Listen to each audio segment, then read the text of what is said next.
Everybody online keeps asking the same question right now. What's going on in the Sacramento housing market? And honestly, the answer is way more nuanced than the headlines want you to believe. Because according to the newest data from Ryan Lundquist, also known as the Sac Appraiser, who I call the legend, the Sacramento market is actually doing something really interesting right now. Some homes are getting bid up with multiple offers, while other homes are sitting, getting price reductions, and selling below asking price. Buyers are coming back into the market, competition has normalized, and strategy matters more than ever before. So in this video right here, I'm breaking down why some homes are still selling over asking, why overpriced homes are getting punished, while Sacramento County is leading growth, and what buyers and sellers need to understand moving into the rest of 2026.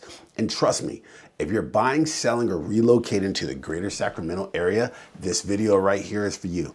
You guys, I'm Joubert Caston, local real estate advisor in the area, but most importantly, a very proud girl dad.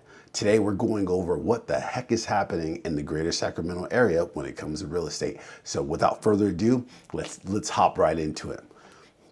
One of the biggest mistakes people make right now is watching national headlines and assuming they apply directly to Sacramento.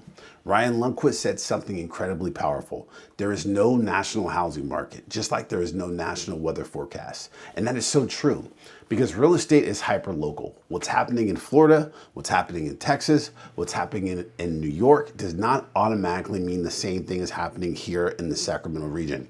And even within Sacramento, Folsom is different from Elk Grove, Roseville is different from Land Park, Dorado Hills is different from Rancho Cordova. Some areas are extremely competitive, some are softening, some price points are moving fast, others are slower. So if you're making real estate decisions based on fear-driven national headlines instead of local data, you're probably making the wrong decision. So let's talk about one of the most important pieces of the data that came from Ryan. The Sacramento market is actually behaving pretty normal compared to historical standards.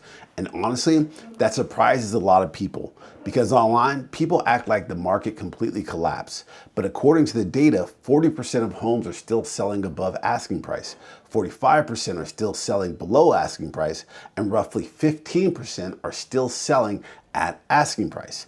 That is actually a very balanced looking market historically. This means one thing very clearly. The market is no longer rewarding bad strategy. During the pandemic years, almost anything and everything sold. Bad photos, sold. Overpriced homes, sold. No staging, still sold. But now, buyers are way more selective, and honestly, they have every right to be. Today's buyers are payment conscious. They're analytical. They're cautious. So if a home is overpriced, outdated, poorly marketed, or doesn't show well, buyers are backing off. But the homes that are dialed in, those homes right there are still creating competition. Now let's talk about why some homes still get multiple offers. This chart right here is incredibly important because even with higher interest rates, 40% of homes are still selling above asking price in the Sacramento region. That's not a crash, that's demand. And it proves buyers are still active. But here's the difference now. Buyers are chasing value, not hype. If a home is priced correctly, updated, marketed aggressively, professionally presented, and positioned strategically, buyers are still competing. And honestly, this is why strategy matters more than ever before. This is no longer a market where you can just throw a sign in the yard and pray. The first 7 to 10 days matter everything. Photos matter, video matters, pricing matters, presentation matters. The agents winning right now are the ones creating exposure and momentum immediately. Overpriced homes are getting exposed. Now, let's talk about the other side of the market because 45% of homes are selling below the original asking price. And honestly, that's the market exposing unrealistic expectations. This is where sellers need to understand something very important. Buyers today are extremely educated. They've seen every house online. They know what's overpriced. They know what's sitting. They know what still needs work. So if a home comes out too high, buyers are not rushing in emotionally like they did in 2021. Instead, they wait. And once a property sits, the leverage shifts. This is why proper pricing strategy is everything right now. Because the market today rewards homes that hit correctly on day one. Now, buyers are coming back.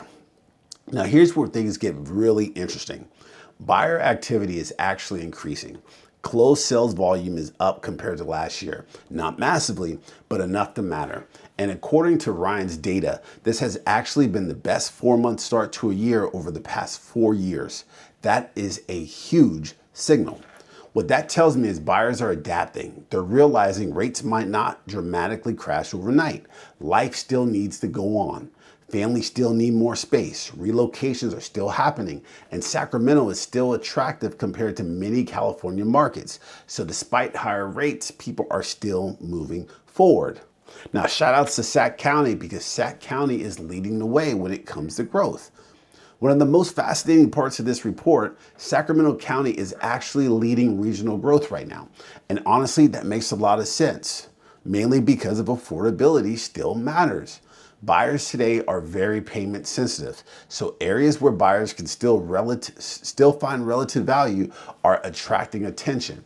And Sacramento continues to benefit from Bay Area migration, hybrid work, lifestyle changes, and buyers looking for more house for their money. That doesn't mean every neighborhood is booming equally, but it does mean demand is still active. So here's the final takeaway. The Sacramento's market is not crashing, it's normalizing. And honestly, that's very healthy. This market is rewarding preparation, strategy, pricing, negotiation, and strong marketing.